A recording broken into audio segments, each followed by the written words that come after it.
Hi everyone.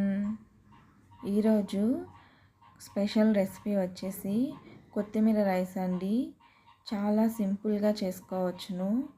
ఎప్పుడైనా కొత్తిమీర ఎక్కువగా ఉన్నప్పుడు ఈ రైస్ రెసిపీని ట్రై చేయండి.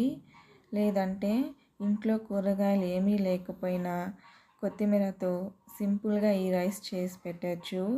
అండ్ అలాగే లంచ్ బాక్స్లో కూడా సర్వ్ చేయవచ్చును. సో ముందుగా స్టవ్ మీద ఒక ప్యాన్ పెట్టుకొని ఫ్లేమ్ సిమ్ చేసుకోవాలి. అందులోకి 1 టేబుల్ స్పూన్ వరకు పల్లీలను వేసుకొని కలుపుతూ ఫ్రై చేసుకోవాలి. పల్లీలు బాగా వేగిన తర్వాత ఒక బౌల్లోకి తీసుకొని పొట్టు తీసి పెట్టుకోవాలి. నెక్స్ట్ అదే ప్యాన్లోకి 3 లవంగాలు, 2 ఇలాచి, 1 ఇంచు దాల్చిన చెక్క, 1/2 టేబుల్ స్పూన్ వరకు జీరా, 1/2 టేబుల్ స్పూన్ వరకు ధనియాలను కూడా యాడ్ చేసుకొని లో ఫ్లేమ్లో కలుపుతూ మంచి సువాసన వచ్చేంత వరకు ఫ్రై చేసుకోవాలి. ఫ్రై అయినటువంటి ఈ దినుసులని ఒక బౌల్లోకి తీసుకొని పక్కన పెట్టుకోవాలి.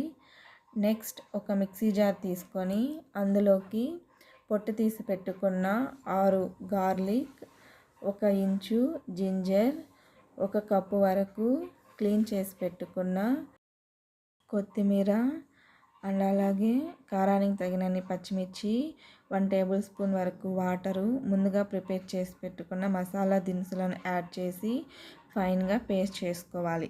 నెక్స్ట్ అదే కడాయిలో 2 నుంచి 3 టేబుల్ స్పూన్ వరకు ఆయిల్ హీట్ అయిన తర్వాత 2 ఎండుమిరపకాయలు, 1/2 టేబుల్ స్పూన్ వరకు జీరాని వేసుకొని ఫ్రై అయిన తర్వాత 1/2 కప్పు వరకు పచ్చి బఠానీని వేసి ఫ్రై చేసుకోవాలి.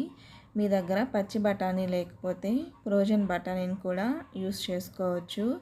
నెక్స్ట్ ఇందులోకి 1 రెమ్మ కరివేపాకు, పచ్చి బఠానీ కొద్దిగా ఫ్రై అయిన తర్వాత మనం ప్రిపేర్ చేసి పెట్టుకున్న కొత్తిమీర పేస్ట్ను కూడా యాడ్ చేసుకొని బాగా మిక్స్ చేసుకోవాలి.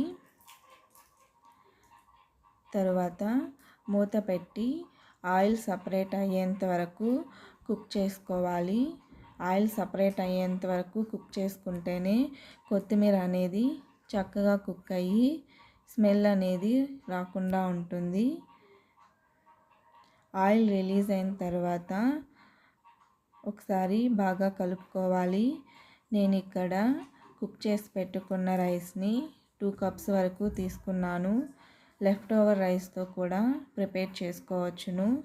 2 కప్స్ రైస్ని యాడ్ చేసుకొని అందులోకి రుచికి సరిపడా సాల్ట్ని కూడా యాడ్ చేసుకొని రైస్కి పట్టేలాగా బాగా కలుపుకోవాలి. నెక్స్ట్ ఇందులోకి ముందుగా ఫ్రై చేసి పొట్టు తీసి పెట్టుకున్న పల్లీలను కూడా యాడ్ చేసుకొని కలుపుకుంటే క్విక్ అండ్ టేస్టీ కొత్తిమీర రైస్ రెడీ అండి. లంచ్ బాక్స్లోకి సర్వ్ చేసుకోవచ్చును.